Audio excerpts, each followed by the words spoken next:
Selamat siang. Bagaimana? Ada informasi menarik apa yang bisa dibagikan di cerita Nusantara untuk Kompas TV? Ya, Francisco, ada dua informasi menarik dari Samarinda, Kalimantan Timur untuk cerita Nusantara hari ini. Dan salah satunya adalah ada tempat objek wisata keluarga yang biasanya daerah ini merupakan kawasan rawan banjir.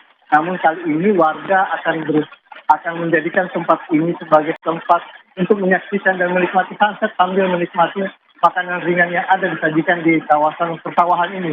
Dan berikut liputannya untuk Anda.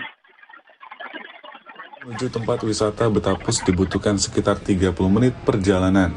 Lokasinya berdekatan dengan Bendungan Air Benanga Lempake, Kecamatan Samarinda Utara, Kota Samarinda. Sesampainya di lokasi, kita sudah disambut dengan kemacetan antrian kendaraan dan warga yang lalu lalang. Di kiri dan kanan, banyak pedagang beragam jajanan dan minuman.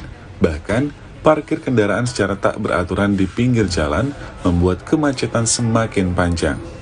Maklum, di lokasi ini tidak ada parkiran khusus, karena lokasi ini merupakan akses satu-satunya jalan menuju Bendungan Benanga bernama Jalan Betapus. Sebelumnya, lokasi ini merupakan daerah langganan banjir terparah apabila musim penghujan tiba.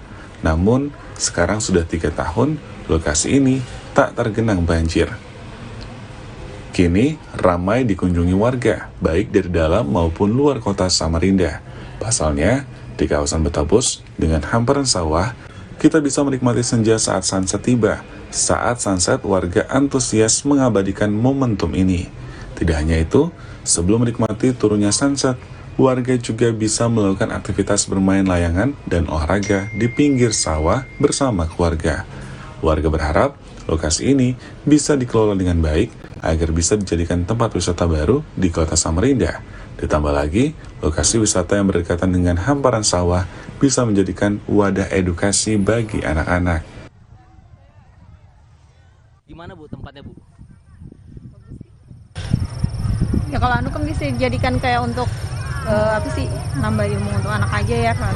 Banyak sawah-sawah kan. Kan kebanyakan orang ke kota gitu kan. Kayak sekali anak-anak liburan ke tempat-tempat seperti ini. Ya, orang Samarinda Betapus ini harusnya ya dikelola dengan baik agar ya kita tahu sendiri ini kan selain tempat hiburan juga sebenarnya ini kan lahannya orang nih sawah-sawah nih, jadi maksudnya kalau memang mau dijadikan tempat hiburan tuh ya dikelola dengan baik, ditata rapi biar nggak ada ya sampah kan. Lagi di sini daerahnya kalau sudah musim hujan banjir bos. Nah, jadi kayak gitu aja maksudnya biar indah, biar memang ini jadi tempat wisata yang bisa menarik juga perekonomian warga di sini kan. Itu dirapikan tempatnya. Selain bisa menikmati keindahan alam, wisatawan juga bisa menikmati jajanan dan makanan khas kota Samarinda yang berada di lokasi ini. Ardi Wirya, Jasmine Jafar, Kompas TV, Samarinda, Kalimantan Timur.